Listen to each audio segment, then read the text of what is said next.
18 horas. Notícias de Manaus, Amazonas, Brasil e do mundo. Agora na Mix.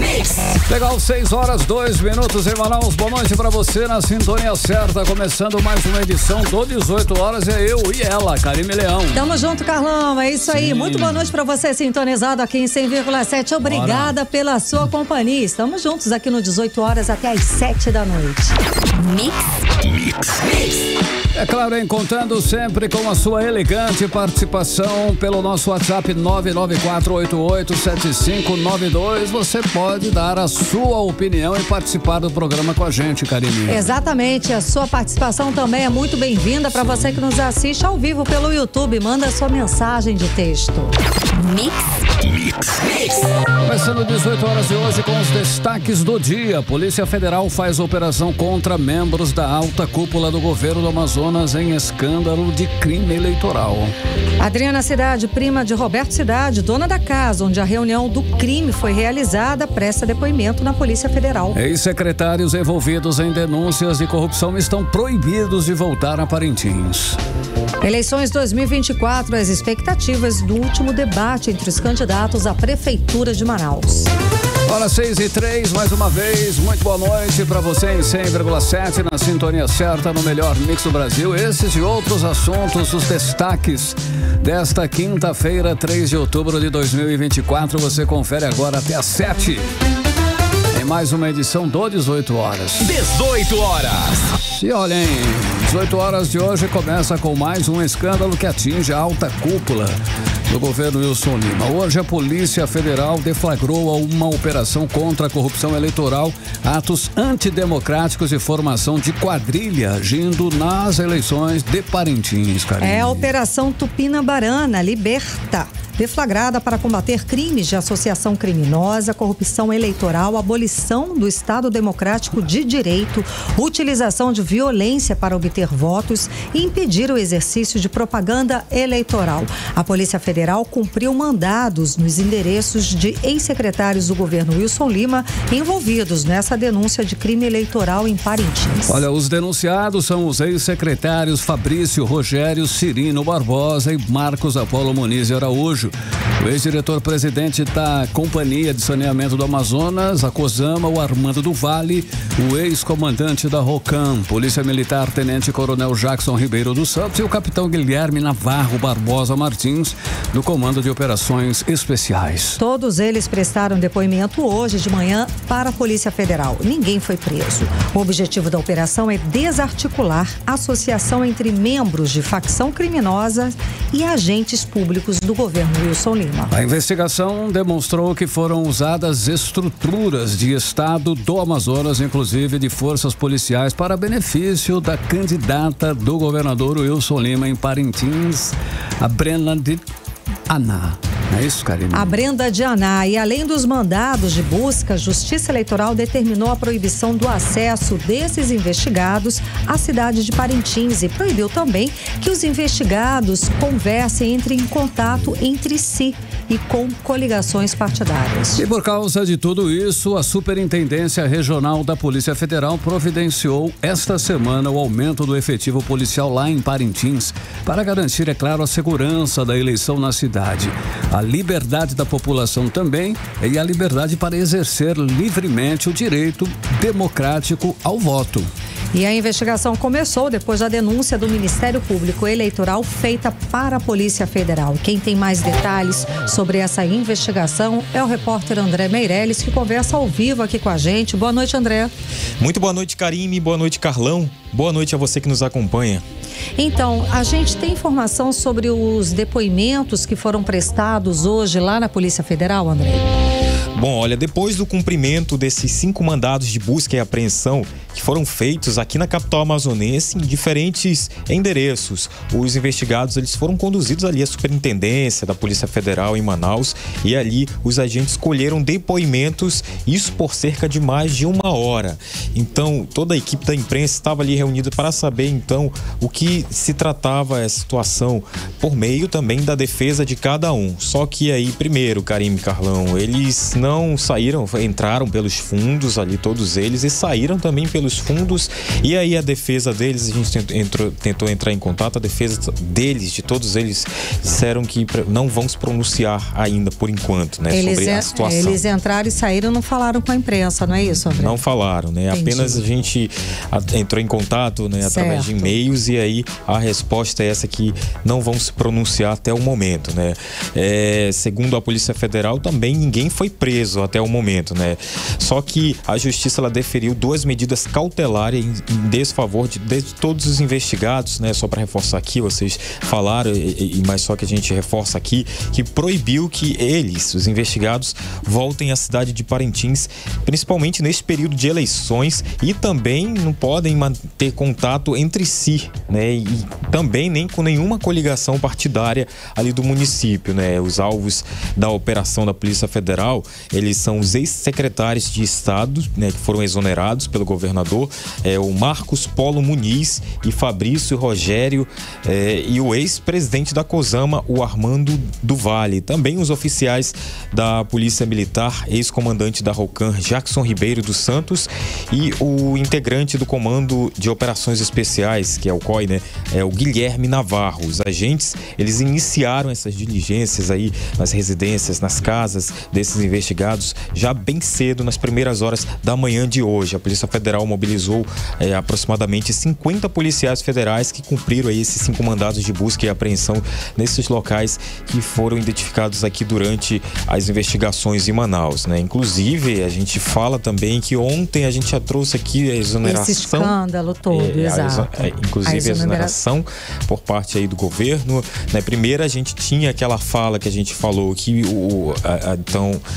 foi feito primeiro pelo promotor, né, que pediu aí para que o chefe da Polícia Militar exonerasse essas autoridades aí. Ligadas à Secretaria de Segurança Pública. Isso, e depois, no finalzinho da tarde, aí sim que veio a nota do governo afirmando, então, a exoneração. Tanto desses da Segurança Pública, dos 2 comandantes, e também 2 secretários de Estado, dos 3 secretários de Estado. 2 secretários? 2. Desses secretários. Certo.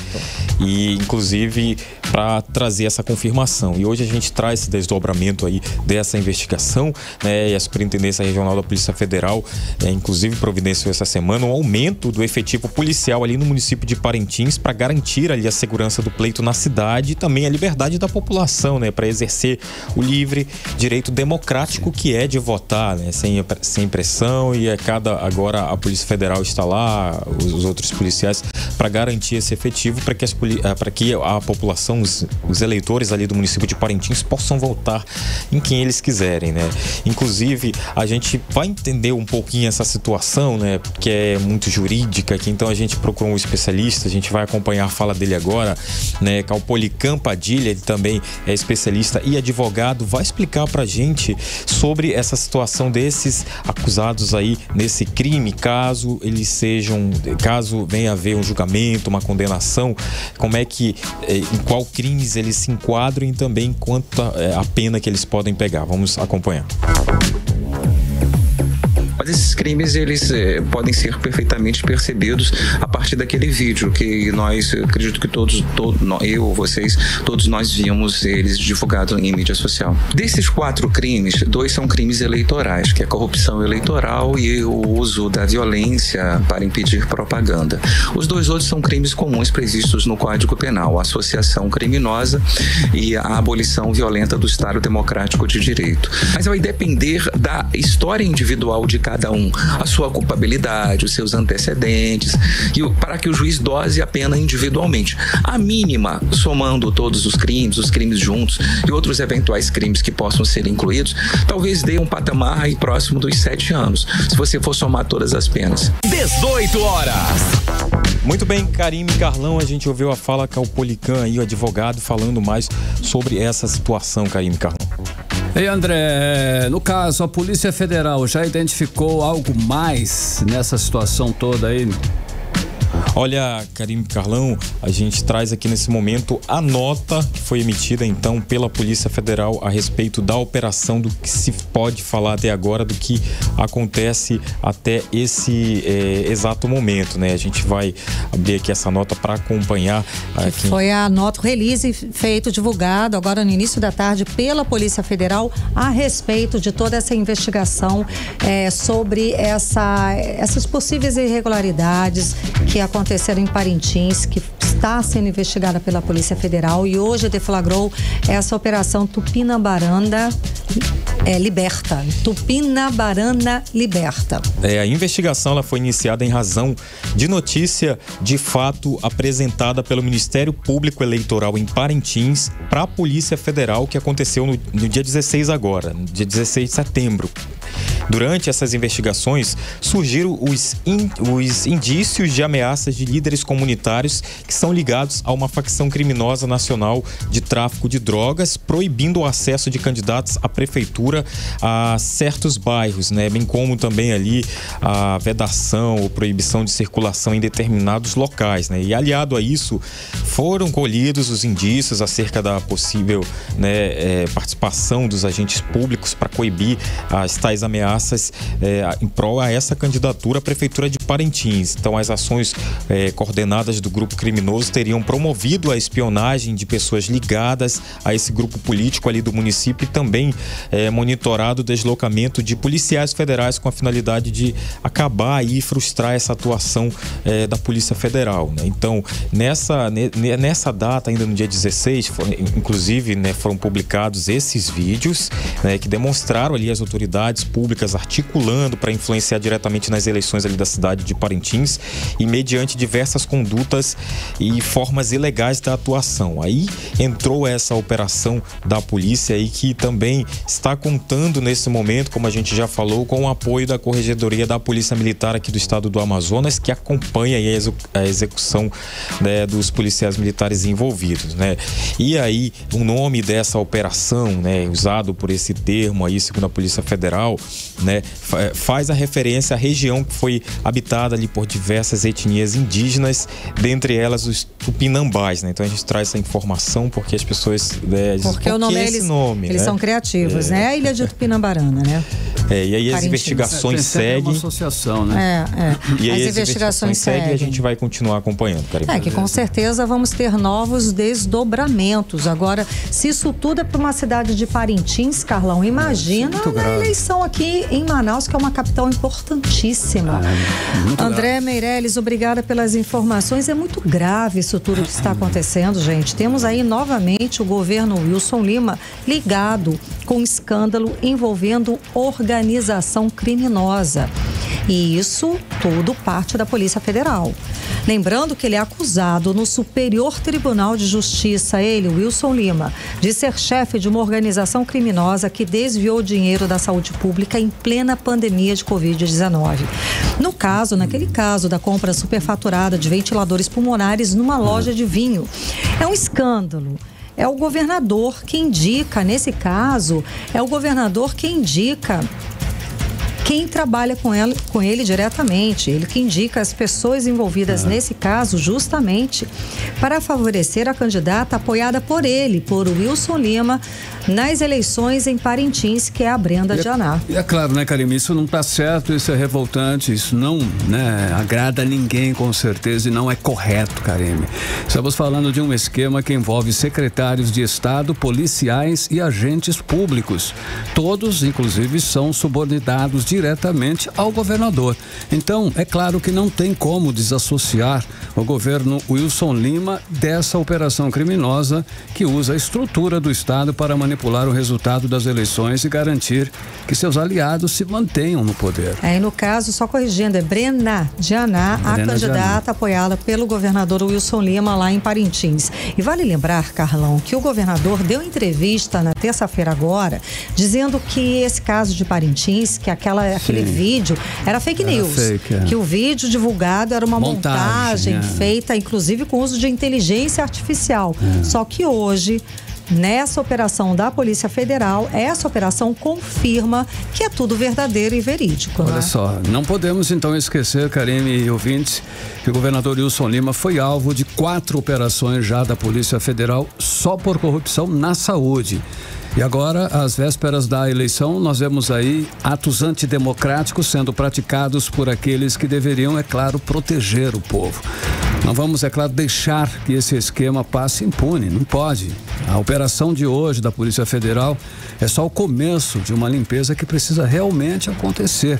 E é nosso papel, é claro, como cidadãos, cobrar justiça, mais uma vez. Sem dúvida, Carlão, a Polícia Federal está fazendo a parte dela, demonstrando lá todo o esquema, desmontando esse esquema lá em Parintins.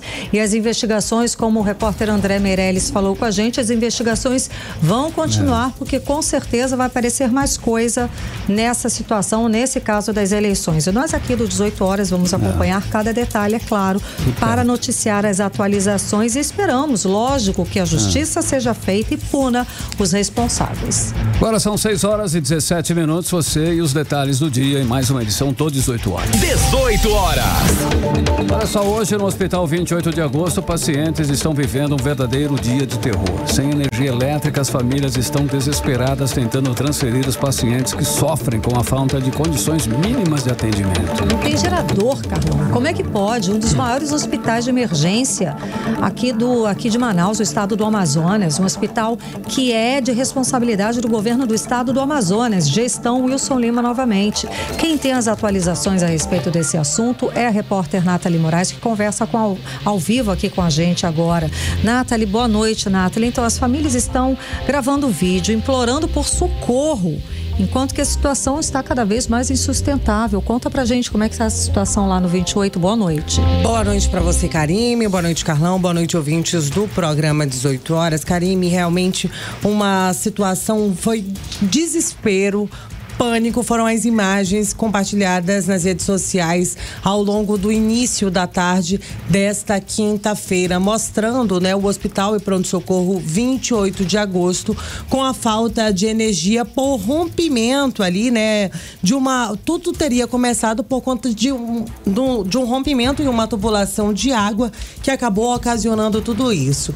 Só que, Karine, a gente não está falando de uma loja que pode ter prejuízos que pode ter prejuízos materiais. A gente não está falando de uma casa, que pode ter prejuízo, onde teve perca e tudo. A gente está falando do maior complexo hospitalar do nosso estado, onde pessoas, muitas daquelas pessoas, ali, eles não mandaram exatamente pra gente o número de pessoas que estavam internadas nas unidades de terapia intensiva, mas onde pessoas precisavam diretamente da máquina para se manterem vivas. A gente está falando de hospital, estamos falando de vida das pessoas que precisam da saúde pública do estado do Amazonas, e é assim que elas são tratadas. E aí, Karime, pelo menos 6 pacientes precisaram ser transferidos, os pacientes mais graves que estavam nas unidades de terapia intensiva, eles precisaram, serem transferidos. Inclusive, a gente recebeu a informação, Karime, de que no meio dessa loucura, porque não tem outra palavra, porque é inadmissível que um hospital de grande porte, como é o Hospital e Pronto-Socorro 28 de agosto, referência, para acidentes, referência para situações de queimados, de várias situações, Já foi um do maior complexo hospitalar aqui do nosso estado, não ter um gerador de energia elétrica para manter os seus pacientes vivos, e foi exatamente isso que aconteceu, Karime, e por isso eu reforço que a gente recebeu a informação de que no meio dessa loucura uma pessoa teria perdido a sua vida. Uma pessoa morreu por causa dessa irresponsabilidade do governo do estado de não ter pelo menos um gerador. A Secretaria de Estado de Saúde disse pra gente o seguinte, que não, essa pessoa morreu por complicações, de que já estava ali internada numa unidade de terapia intensiva, mas a família nega veemente que não foi isso, e a gente vai continuar correndo atrás e cobrando uma resposta em torno desse caso. Mas o que a gente tem aqui das informações mais concretas, Karime? Que o hospital ficou sim sem energia elétrica por pelo menos 2 horas. Imagine aí, 2 horas e as pessoas ali realmente lutando. As imagens que viralizaram nas redes sociais ao longo desta quinta-feira mostram médicos, enfermeiros, pacientes, acompanhantes, todos em situação de pânico e desespero para manter ali as pessoas vivas. Vários pacientes relataram, inclusive, todo esse desespero. E aí, o que a gente recebeu como resposta, Karime? Somente uma nota por parte da Secretaria de Estado de Saúde, informando que houve um rompimento de uma tubulação na rede de distribuição de água e que o líquido acabou danificando as instalações elétricas da unidade hospitalar, o que acabou causando aí essa interrupção no abastecimento de energia. E aí, segundo a Secretaria de Saúde aqui do nosso estado, a energia já foi restabelecida e os atendimentos já foram retomados. Eles confirmaram por meio da nota que 6 pacientes mais graves foram transferidos para outros hospitais aqui da capital, que estavam prontos para receber esses pacientes caso necessário houvesse, né, a necessidade de transferir mais pacientes. E aí a gente também procurou a concessionária de energia elétrica, Karime, e a Amazonas Energia enfatizou para a nossa equipe que eles não tiveram nada a ver com essa situação que aconteceu lá no hospital 28 de agosto, que a falta de energia do 28 realmente foi ocasionada por problemas na unidade de saúde, não pela rede de distribuição elétrica, e sim por questões internas e por falta de manutenção do próprio hospital. Ou seja, está refutando o posicionamento da Secretaria de Estado de Saúde. Está dizendo que a questão não tem nada a ver com a empresa a concessionária de energia do Estado do Amazonas. A culpa toda é do Estado, da Secretaria de Estado de Saúde, que não conseguiu oferecer uma situação de segura para os pacientes no meio de uma crise de energia elétrica. Tudo começou com vazamento na rede hidráulica, ou seja, vazamento de água, queimou, danificou a eletricidade. Deterioração do prédio. Exatamente. Que é de responsabilidade do governo do Estado do Amazonas. Exatamente. E aí, Karime, né, esse apagão, ele durou por mais de 2 horas e entrou para a tarde de hoje, né, gerando realmente o pânico ali entre os pacientes que estavam ali internados. Vale a gente reforçar que o 28 de agosto, né, tem ali vários pacientes em estado crítico, muitos deles, como eu disse, né, pessoas que dependem ali de ventilação mecânica e recursos que realmente precisam de energia elétrica para se manterem vivos. A gente conversou, Karime, Carlão, né, com alguns dos pacientes que estavam ali revoltados. A gente conseguiu presenciar uma senhora que foi buscar atendimento médico e ela estava com a pressão muito elevada e não conseguiu, teve que sair ali do meio do hospital, porque realmente, imagina, você, uma pessoa que está no meio de uma crise de hipertensão, com a pressão alta, vendo todo aquele desespero, é claro que ela tende a agravar. E aí a gente vai ouvir agora a sonora de uma das testemunhas, que é o Christian Souza. Vamos conferir. Olha aqui, ó. O povo aqui tá tendo que deixar o hospital 28 de agosto porque não tem energia no prédio aqui. Eu vim aqui. É ou não é? Sim, sim. Olha aí, ó. Tá vendo aí? Tá demais, né? Tá demais. Não tem energia no 28 de agosto. Baixou a pressão dela, tá dando 70. A senhora tá saindo aqui passando mal daqui do 28 de agosto porque não tem energia no 28 de agosto. Vocês já pensaram num negócio desse? Absurdo. O vagabundo desse governador aí, ó. Ele não fez um hospital, ele não fez uma escola, ele não fez nada. Só dinheiro roubado, esse vagabundo desse primo aí. E o Roberto Cidade disse que vai fazer UPA, que é parceiro dele, né? Que é pilantra aí. 18 horas. Então, Karine, a gente ouviu, né, aí a sonora das testemunhas, das pessoas realmente revoltadas, né, com toda essa situação aí que acabou, né, trazendo vários prejuízos para os pacientes ali do Hospital e Pronto-Socorro 28 de agosto. Eu acabei de ler, né, Karime, para você e para os nossos ouvintes, a nota que a gente recebeu aqui por parte da concessionária de energia elétrica, e eu acabei de receber também uma nota por parte da concessionária de água, dizendo também, né, que a Águas de Manaus não teria nenhum tipo de relação com a tubulação rompida no Hospital e Pronto-Socorro 28 de agosto, que tudo isso aconteceu dentro de uma parte da tubulação que faz parte da estrutura interna da unidade hospitalar, e por isso também se respalda ali que não seria de responsabilidade da concessionária de água. Tudo isso aconteceu por falta de manutenção no prédio, que não tinha a estrutura para a oferecer para os pacientes. E que segue sem estrutura e a gente sem resposta da Secretaria de Estado de Saúde. Afinal de contas, como é que é feita a manutenção desses prédios que cuidam dos pacientes, dos doentes aqui em Manaus? Cadê a manutenção? Por que isso aconteceu? E pior, como que um hospital como o 28 de agosto não tem um gerador de energia para manter o tratamento de saúde das pessoas que estão internadas lá? É um mínimo. Cadê esse dinheiro que foi investido? 7 bilhões, se eu não me engano, eu já esqueci, 5, 7 bilhões que o governo do estado do Amazonas jura que investiu na saúde pública em 2023. Cadê esse dinheiro? Porque é notícia atrás de notícia de pessoas que precisam da saúde pública do estado do Amazonas, desesperadas, pedindo socorro, denunciando aqui pra gente do 18 horas a completa falta de estrutura da saúde pública do estado do Amazonas, o completo despreparo para gerir a saúde pública do Amazonas e o completo abandono que as pessoas sentem quando estão necessitando, quando estão na outra ponta precisando de saúde. É uma falta de respeito para esse cidadão que paga imposto altíssimo e na hora de precisar, na hora que precisa de atendimento digno, não tem, não é, Nathalie? Continuamos aqui aguardando a resposta da Secretaria de Estado de Saúde. Por que uma unidade do porte do 28 de agosto não tem um gerador de energia elétrica? Não dá pra gente aceitar, né, essa resposta de que os pacientes foram transferidos para outras unidades. Isso e que não é essas solução. Unidades estão prontas para receber, caso haja a necessidade de transferir mais pacientes. Essa não é a resposta que a nossa sociedade espera, E né? merece. E a gente solidariza com a família dessa pessoa vítima de toda essa situação hoje, que morreu, né, no meio de toda essa confusão. É claro que a gente solidariza e tá aí a família reivindicando, dizendo que não, que a pessoa, que eles perderam essa pessoa da família por causa da falta de luz e a falta de estrutura do Hospital 28 de agosto. Obrigada, Nathalie, pelas informações. Boa noite. Ok, Nathalie, boa noite. 6h28 em Manaus. 18 horas. Cíntia Blink. Exato, já está aqui com a gente. Vamos saber sobre os bastidores da campanha eleitoral. Faltam dias, né, Carlão? Isso tá pegando. Já achou o seu título de eleitor? Vou procurar domingo. Oh, eita, gosto assim.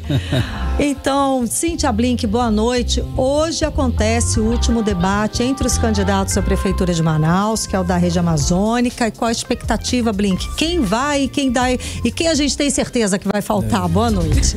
Boa noite, Karime. Boa noite, Carlão. Oi. E todo mundo que tá com a gente na 100.7. Olha só, em análise foi a resposta que eu obtive sobre os dois que costuma faltar, né? Em análise Isso, do prefeito e do Roberto Cidade. Isso, não precisei nem falar. A análise é legal. Em análise, eu gostei dessa resposta. Você vai para tal lugar em análise. A gente pode dar naquele date que a gente não quer ir, né? Pronto.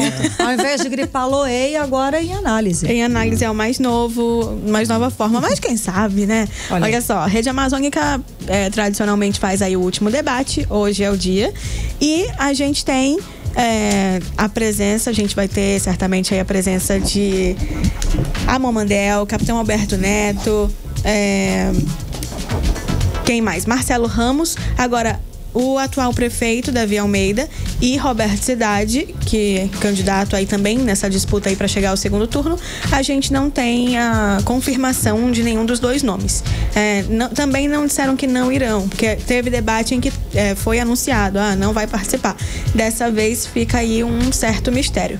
Pela tendência, né, por a gente ter visto que eles não foram a outros, a gente acredita que não irão nesse também. Mas tem muita coisa em jogo. Por exemplo, Roberto Cidade, ele não tá garantido aí nesse segundo turno. E teve muita notícia sobre escândalos que respingam nele, apesar dele não estar diretamente participando, mas acaba respingando ali. A mesma coisa a gente pode falar de Davi Almeida. Mas Davi, talvez pela tradição de já ser prefeito, e a gente ainda não viu um prefeito que está vindo para a reeleição não conseguir chegar ao segundo turno. Seria algo inédito e aparentemente não é o que vai acontecer. As pesquisas não apontam isso, mas claro que o que sai da urna a gente só sabe no dia realmente ali da apuração. Mas ao que tudo indica, ele irá sim para o segundo turno. O mistério é saber com quem ele virá. E aí também é um debate que é um momento de fazer ali o seu show, né? Seu momento de brilhar para o eleitor que está indeciso. Então a gente sabe que participa Capitão Alberto Neto, Amon Mandel e Marcelo Ramos. O Wilker Barreto e Gilberto Vasconcelos não participam porque eles não têm representatividade. Pelo menos num primeiro momento eu soube que eles não participariam. Não sei se serão convidados por causa dessa... Porque fica muito sem... fica muito pobre, né? O debate só com 3 pessoas. Pois é. A gente sente falta de um diálogo. De outras ideias, né, Carlão? Fica faltando, fica capenga. E não é pelo formato do debate, mas porque realmente... É pela ausência, né, das pessoas, né? Isso. Fica faltando uma coisa. Você sente que, sei lá... Só isso, né? Você quer um pouco mais, Você fica... Ei, Cíntia, saiu nova pesquisa, você já falou aí que algumas coisas respingaram por aí. Agora, a visita do Bolsonaro refletiu no resultado, por exemplo, pro Alberto aí, pro capitão? Mudou alguma coisa para ele, será? Olha, nada tão animador, viu? Pra te falar bem a verdade. De acordo com a pesquisa aqui do Pontual Pesquisa, a gente tem um Alberto Neto que está em 4º lugar. Aliás, 3º lugar porque ele está empatado com a Amon Mandel. Mas a gente tem em primeiro lugar Davi Almeida com 35,4. Depois a gente tem Roberto Cidade com 20,5. E um 3º lugar empatado entre Amon com 14,8 e Alberto Neto com 13%. Quando a gente fala sobre rejeição, a gente tem Marcelo Ramos no topo da lista com 21,6%. E depois vem Davi Almeida com 18,7%. Em 3º lugar, nós temos Amon Mandel com 16,9%. Depois a gente vai ter um empate no 4º lugar entre Capitão Alberto Neto e Roberto Cidade. O Capitão está com 10,8% de rejeição, enquanto Roberto apresenta 10,7% de rejeição. Ou seja, no fim tá tudo muito equilibrado. Por isso que a gente só vai saber mesmo o resultado só no fim, domingo, na apuração, né? E esse debate, o que aconteceu no debate da TV A Crítica, que foi o último que tivemos, que foram só os 3? Teve essa coisa de ficar um pouquinho sem graça pro eleitor. Eu não acho que ficou um palco de proposta, mas teve um foco em quem faltou. Então, quem faltou, no fim, se fez muito presente e de uma forma que não pôde responder. Porque vinha uma pergunta sobre, sei lá, saúde. Mas a saúde da prefeitura está assim, assim, assim. Aí vinha outro, mas se a saúde da prefeitura está assim, quem vai cuidar? O do Estado? Porque a do Estado, o representante do Estado também não está bem. Então, apesar deles não terem ido, o foco ficou para Davi Almeida e Roberto Cidade de uma forma negativa, sem eles ali para se defender. Então, talvez faltar não seja a estratégia mais indicada, porque aí você tem um palco muito grande, né? Um espaço que o eleitor vai estar vendo e vai ser importante. Então hoje é um dia bastante decisivo. Imagino que quem vai participar do debate está se preparando, acho que foi a agenda do dia, se preparar para o debate de hoje. Acho que de alguns dias, inclusive, né? Se preparar para esse debate de hoje. Porque está muito equilibrado pela pesquisa. Assim, se a gente comparar com as pesquisas das semanas passadas, é mais ou menos isso aqui mesmo, esse retrato. Então não dá exatamente para saber quem encara esse segundo turno. Há uma tendência a ser Davi e Cidade, mas não dá para descartar ali Amon Mandel e Capitão Alberto Neto. Porque eu vejo nas próprias redes sociais do Capitão, ele coloca que tem uma pesquisa que põe ele em segundo lugar. Aí tem outras que colocam o Amon em segundo lugar. Então fica meio confuso isso. A Cíntia trouxe aqui já um dia, acho que 4 pesquisas e 4, cada uma com um resultado diferente. Hoje eu vi isso nas redes sociais do Capitão, ele se posicionando em segundo lugar, segundo a pesquisa tal lá que eu não esqueci. A Qualitar, né? A Veritar. Isso. Agora, ainda falando de eleição, realmente aqui no estado do Amazonas o negócio está pegando, viu? O Ministério Público Eleitoral, ele está apurando possível favorecimento de candidatos de Maués em doações destinadas às vítimas da seca. O que acontece? Caramba. A gente sabe que a seca está severa em todo o Amazonas. Essa é uma questão que preocupa, inclusive, o Tribunal Superior Eleitoral, de saber como que vai realizar a eleição. Há uma expectativa de que haja uma abstenção muito grande no Amazonas esse ano por conta da seca, que não é que a pessoa não queira votar, que ela não tem como chegar até a urna, e isso causa outras situações. Não votar é uma delas, mas, por exemplo, não ter acesso à água potável, não ter acesso à comida, não ter acesso a tudo que chega pela nossa estrada, que é o rio. E quando um candidato enxerga essa situação, pode enxergar como uma oportunidade de trocar recursos, e não necessariamente dinheiro, porque ali dinheiro você vai servir para quê? Mas recursos como água mesmo, água, cesta básica e tudo mais, em troca de votos. E é isso que desconfia aí o Ministério Público do Estado do Amazonas, que desconfia que está acontecendo em Maués. Não é citado aqui na investigação qual que é exatamente o candidato que estaria fazendo isso, mas que há uma investigação que concentra aí supostos favorecimentos de candidatos, então não é em suposto favorecimento de candidato ao entregar esse tipo de recurso para eleitores de Maués em troca de votos. Então tem que ficar de olho nesse tipo de coisa, porque claramente está diante de uma quebra aí do Código Eleitoral. E, enfim, né, gente, que político é esse que vai conseguir chegar à cadeira de prefeito ou de vereador, ou seja lá o que for, por meio desse tipo de recurso? Pois é, e lembrando que no caso lá de Parintins, entre todas essa situação, a Justiça negou também que o governo do Amazonas sobre a suspensão da cesta básica, suspendeu também a distribuição de cesta básica, além do afastamento do comandante da PM e toda aquela situação que a gente já sabe. Também suspendeu a distribuição de cesta básica, porque, de acordo com a Justiça, estaria sendo usado como moeda de troca. Né? Exato. Falando nisso, tem aquele candidato lá de Coari, a prefeitura, o Raione Cabral, que foi preso e solto, né? Mesmo depois, ele jogou dinheiro na rua para a população. Ele segue ainda na disputa? Ontem nós questionamos isso. Será, né? Sim, ele segue na disputa, mas ele será preso. Ele vai. Porque o que aconteceu? Ele jogou o dinheiro, as pessoas pegaram aí, configurou compra de voto. Foi preso. Ele pagou fiança de 20 salários mínimos para sair da cadeia. Ok. Aí ele vai disputar, até o momento, nada está impedindo dele disputar a cadeira de prefeito. Entretanto, quando ele saiu, ele fez uma série de coisas que não podia. Ele falou ali, sabe a Deolane quando saiu e teve que voltar? Porque ela falou. Ela quebrou todos os acordos que poderia Ele quebrou manter. Todos os acordos. Sim. Então ele tem que voltar para cadeia. Só que estamos... Está em período eleitoral e não pode ser preso. Exatamente, por causa do tempo para domingo. Certo. Passada a eleição, ele pode ser preso. Ainda assim, ele está na disputa. Convenção, aquela situação que ele não foi na convenção. Ainda não houve nenhum tipo de resposta. Só lembrando aí o que o Carlão tá falando, é porque quando foram investigar a tal de jogar dinheiro, aí colocaram um alvo nele. E aí viram que, na verdade, ele não participou da própria convenção. E a convenção, aquele show, né, que vai muita gente, coisa e tal, mas no fim, e na verdade... É uma obrigação, né? É um momento, é uma cerimônia que tem que acontecer, tem documento, assim, para que você vire candidato, você tem que passar por tudo isso. E ele não estava presente na própria convenção, ele participou remotamente. Então, se não tem a assinaturazinha dele ali, tá valendo, não tá valendo, como é que fica? A gente ficou sem resposta sobre isso, mas eu imagino que isso vai continuar. O que pode acontecer, caso ele venha a ocupar o cargo, né, a vencer aí nas urnas, pode ser cassado aí o diploma, pode ganhar e não levar. Pode acontecer. Apesar de que a disputa ali é bem difícil, né? Coari é contra Daí o Pinheiro, o pai.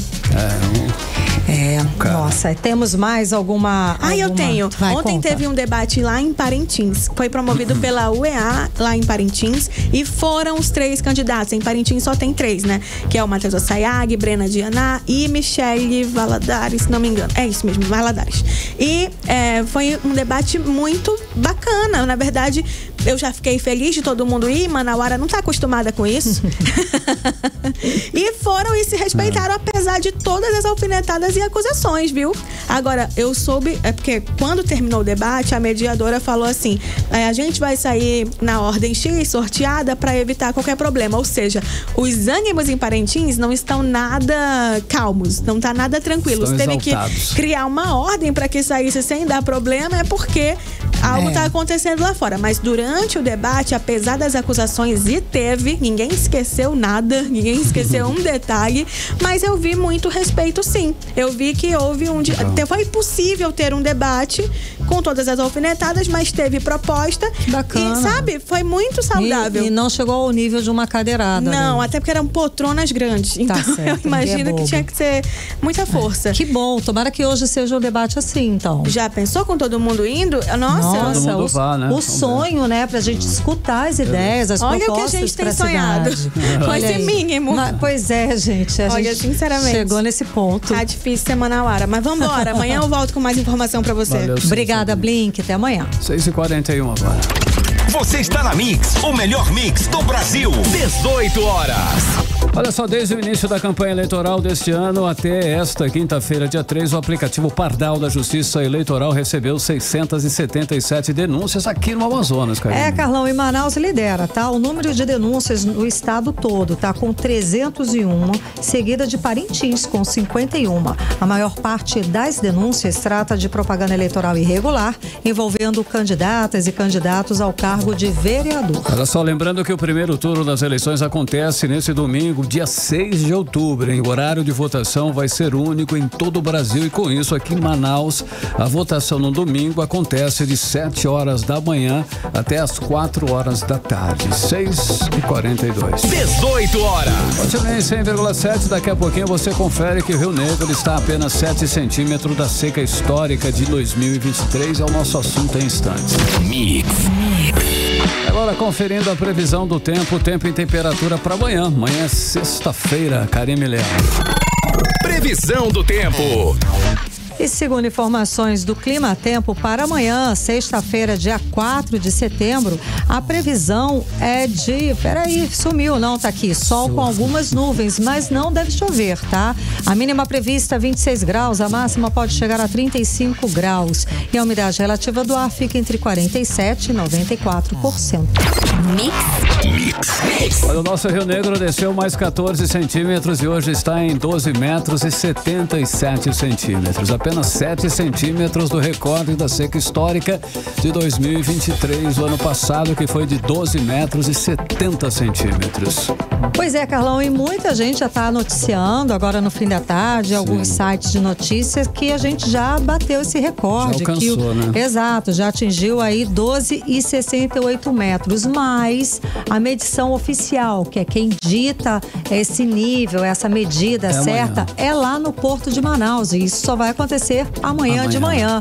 Exatamente. Mas é claro que deve chegar, porque nos últimos 3 dias o Rio secou 14 centímetros. Vai ser igual. E se de ontem para hoje secar, não, de hoje para amanhã secar mais 14 centímetros, a gente chega a 12 metros e 63 centímetros na sexta-feira, como todas as previsões. E quem tem as atualizações a respeito do assunto é a repórter Nathalie Moraes. Nathalie, a gente correu para apurar essa informação, né, de que a gente já tinha batido esse recorde agora às 5 da tarde, mas tudo foi esclarecido, não é? Pois é, Karine, Carlão, mais uma vez boa noite para vocês e aos nossos ouvintes que estão nos acompanhando no finzinho desta quinta-feira. Então, Karine, realmente a gente correu para trazer a informação correta para quem ouve, né, o 18 horas, porque teve muita gente, muitos sites, teve boletim na TV já contando que a gente já bateu a seca recorde, mas essa não é uma informação oficial, né? Segundo a assessoria do Porto de Manaus, que há mais de 122 anos realiza essa medição e oficializa pra gente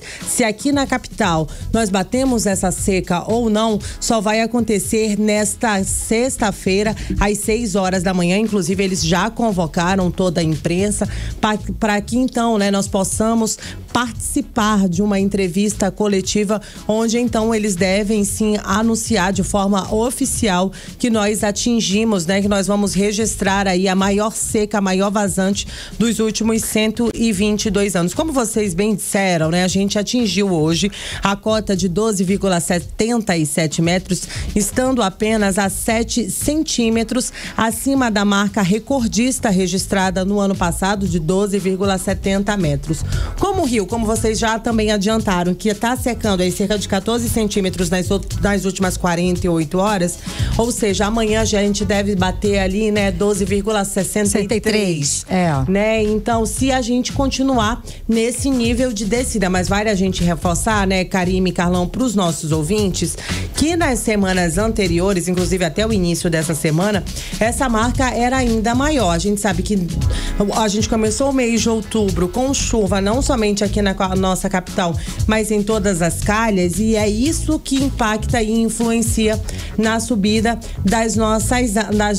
do nosso Rio Negro aqui na nossa capital. O nível do Rio Negro em Manaus alcançou a cota de 13,19 na última segunda-feira. Essa é a segunda menor já registrada nos últimos 122 anos. Por isso a gente já pode dizer que essa já é a segunda maior seca da história, né? A gente reforça, Karime e Carlão, que a estiagem aqui no Amazonas já afeta mais de 740 mil pessoas. São mais de 140 e 300 mil famílias que de alguma forma já estão sendo atingidas, né? Impactadas aí por essa descida extrema das águas em todos os municípios do estado que estão em situação de emergência, né? E aí o Serviço Geológico do Brasil, ele vem alertando a gente sobre essas descidas das águas. Inclusive, o Serviço Geológico do Brasil também já oficializou, ele já convocou aí a gente para uma entrevista coletiva nessa sexta-feira, Karime, não somente para oficializar os dados que devem ser divulgados pela medição do Porto de Manaus, mas também para fazer análise sobre a seca em todas as bacias, não somente no Rio Negro, mas também análise sobre a seca no Rio Amazonas. Essa coletiva de imprensa vai acontecer na sede da Superintendência Regional aqui no Amazonas para atualizar. E é claro que as nossas equipes de reportagem vão estar por lá para trazer as atualizações. Afinal de contas, a gente deve ter aí, né, registrar nesse dia 4 de outubro, nessa sexta-feira, deve ser um dia histórico aqui na nossa capital, onde o Rio Negro deve atingir a cota recorde, marcando aí 12,63 metros, segundo aí os prognósticos climáticos que indicam aqui para nossa região. Karime, Carlão, boa noite. Obrigada pelas informações, Nathalie Moraes. 6h48. Mix. Olha só, o Ministério Público do Amazonas investiga denúncias de demora excessiva no embarque de cargas e passageiros no Porto de Manaus. Exatamente, segundo as denúncias, Carlão, os atrasos no embarque passam de 8 horas por causa do lento processo de descida dos veículos de carga e entrega de mercadorias. E quem explica melhor essa história pra gente é o Diné Araújo. A investigação está sendo comandada pela Promotoria de Justiça especializada na proteção e defesa dos direitos do consumidor. O inquérito civil é para apurar denúncias de demora excessiva no embarque de veículos de carga e passageiros no Porto de Manaus. A investigação, conduzida pela promotora de Justiça, Sheila Andrade dos Santos, pretende garantir o cumprimento dos direitos dos consumidores, especialmente no que se refere à celeridade no atendimento e à organização dos serviços portuários.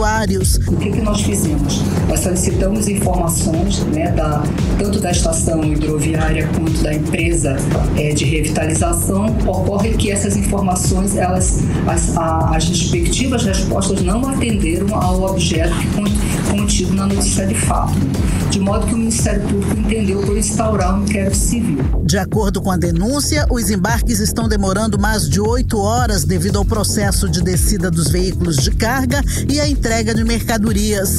A situação tem gerado transtornos a transportadores e passageiros. O Ministério Público está solicitando informações da Arcepan, agência reguladora responsável por fiscalizar o transporte.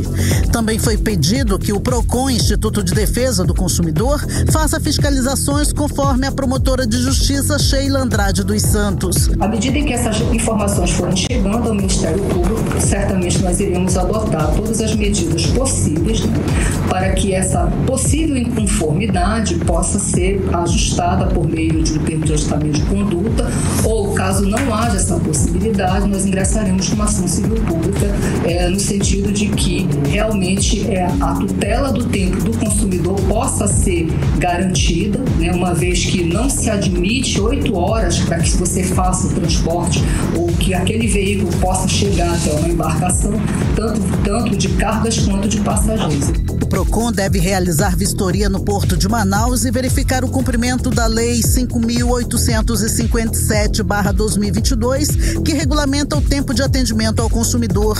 O órgão tem 20 dias para enviar relatório ao Ministério Público. Já a Arcepan deve informar sobre reclamações recebidas relacionadas ao porto também no prazo de 20 dias úteis. Odineia Araújo para o 18 horas. Você está ouvindo 18 horas. Para 6h51, você está no melhor Mix do Brasil.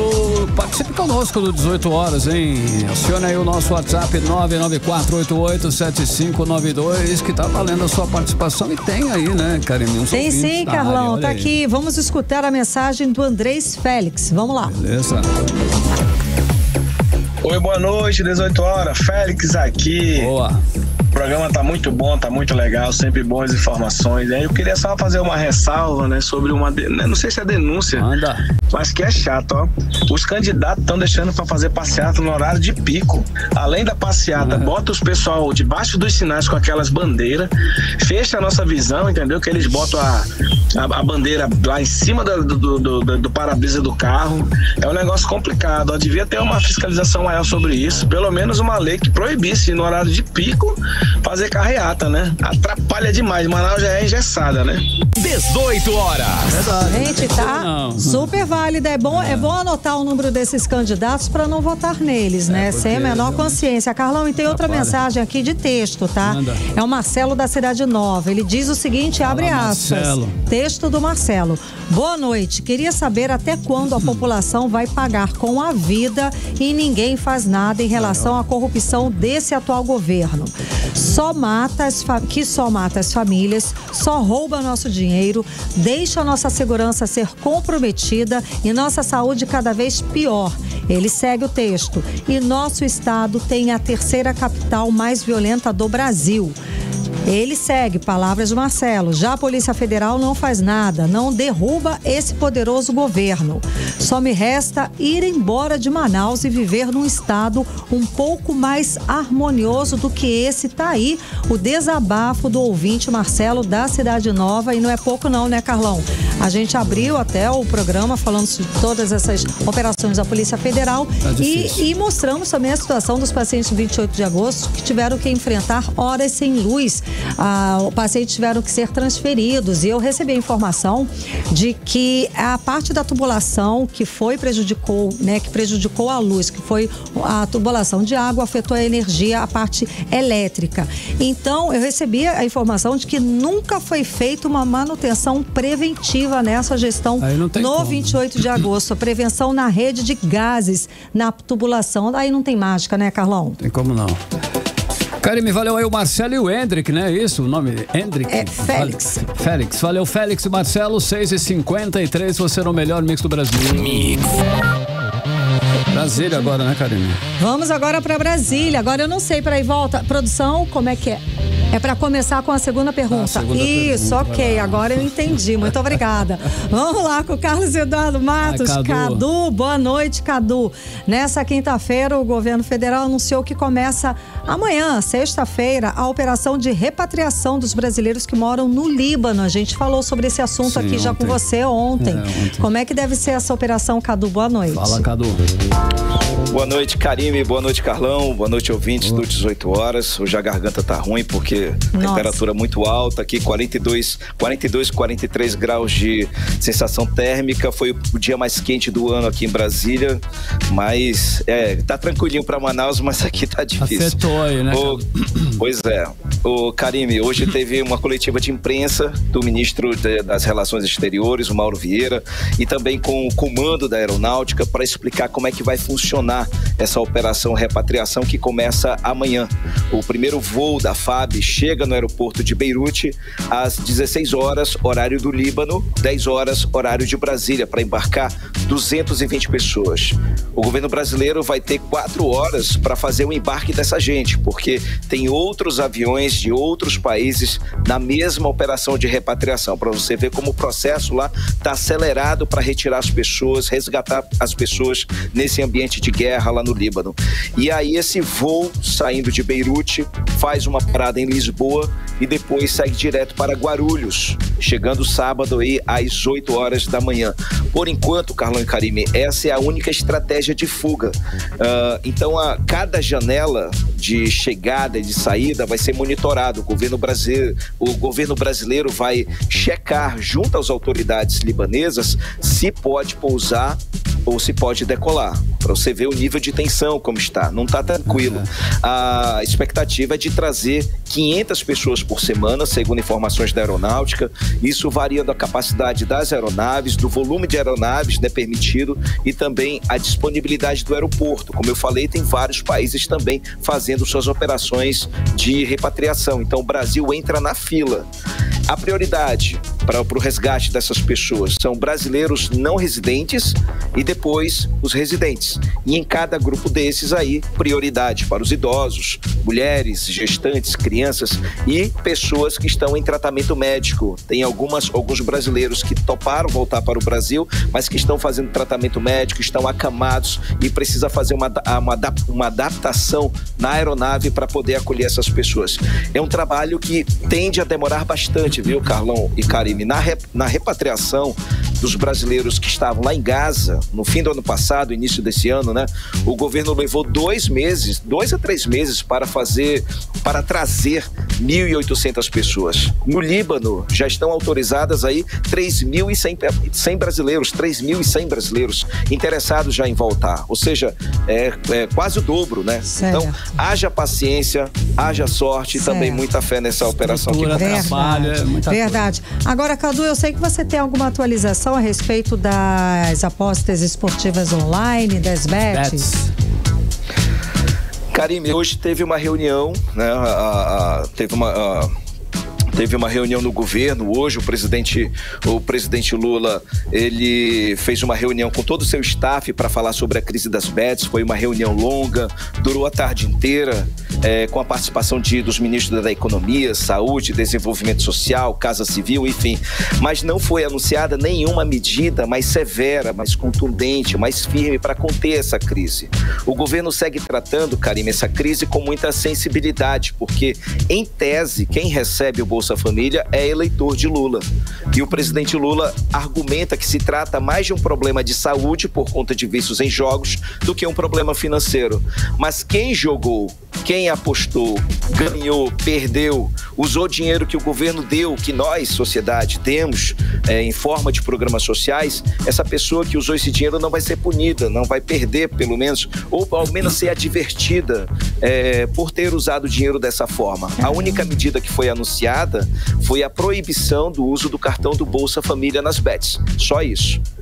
É o óbvio, né? E quem tem conta na Caixa Econômica, por exemplo, para receber o seguro-defeso, para receber o auxílio gás, para receber o BPC, esse vai continuar jogando nas bets, não vai ter proibição, né? Ou seja, o governo mostra que não quer mexer nesse vespeiro. E o que o governo vai fazer? Vai continuar fazendo pente fino nas bets. Hoje são atualmente 180 plataformas autorizadas. Vai fazer uma lista negra também das bets não autorizadas. Eu trouxe aqui um áudio do ministro Fernando Haddad nessa reunião de hoje. Vamos ouvir. Nós temos hoje um total de 10 portarias regulando os aspectos que o Regis vai lhe apresentar. Mas são portarias que falam de questões técnicas sobre o que é o jogo justo, certificação, questões financeiras, a utilização obrigatória do sistema financeiro, proibição de cartão de crédito, entre outros, proteção do apostador em relação a menores, pessoas dependentes, questão de publicidade e a questão dos procedimentos, monitoramento do sistema, acompanhamento CPF por CPF do que está acontecendo com cada cidadão brasileiro. Obviamente que a pessoa sem CPF não vai nem conseguir apostar, mas a partir do momento que ela está numa casa de apostas, nós vamos monitorar indivíduo por indivíduo o que está acontecendo com essa pessoa e fornecendo as informações para a autoridade competente, seja a ministra da Saúde, no caso de dependência, seja a Polícia Federal, no caso de suspeita de lavagem de dinheiro e assim por diante. 18 horas. Ok, então a gente acompanhou aí a fala do ministro da Fazenda, Fernando Haddad. Cadu, obrigada, Cadu. Então, o X vai voltar, é isso? Vai voltar. O Banco Central anunciou que fez o desbloqueio das contas bancárias do X, pagou as multas aí por volta de 29 milhões de reais, então tá só na expectativa desse trâmite do dinheiro ser repassado ao STF, fazer essa informação. E a informação que eu recebi de ontem à noite de gente lá do STF é que tá muito avançado esse processo de resolução, mas não se sabe se teremos um finalzinho de primeiro turno com o X no ar, mas provavelmente teremos o começo do segundo turno, já com o X funcionando. Valeu. Mas a torcida, principalmente dos candidatos, é que o X já volte agora neste sábado. É difícil, né? Mas vamos ver. Valeu, obrigado, Cadu. gente. Valeu. Obrigada, Cadu. Até amanhã. Mix. Vamos agora conferir outros destaques do dia no Amazonas, no Brasil e no mundo. 18 horas. Morreu hoje o jornalista Cid Moreira, aos 97 anos, vítima de insuficiência renal. Líbano responde a ataque de Israel pela primeira vez. O número de mortes se aproxima de 2.000. FIFA vai obrigar clubes europeus a disputarem Super Mundial com seus principais jogadores. Chega a 200 o número de mortos vítimas do furacão Helena dos Estados Unidos. Seguimos direto para o editorial 18 horas. Editorial 18 horas. Temos hoje em Manaus a atuação da Justiça na investigação de denúncias de crimes eleitorais lá em Parintins. No caso, uma operação da Polícia Federal envolvendo agora ex-membros do alto escalão do governo estadual. A operação é uma demonstração de que as autoridades estão agindo com a força da lei para impedir fraudes. É um recado claro de que atentados ou tentativas de atentados contra a democracia não serão tolerados.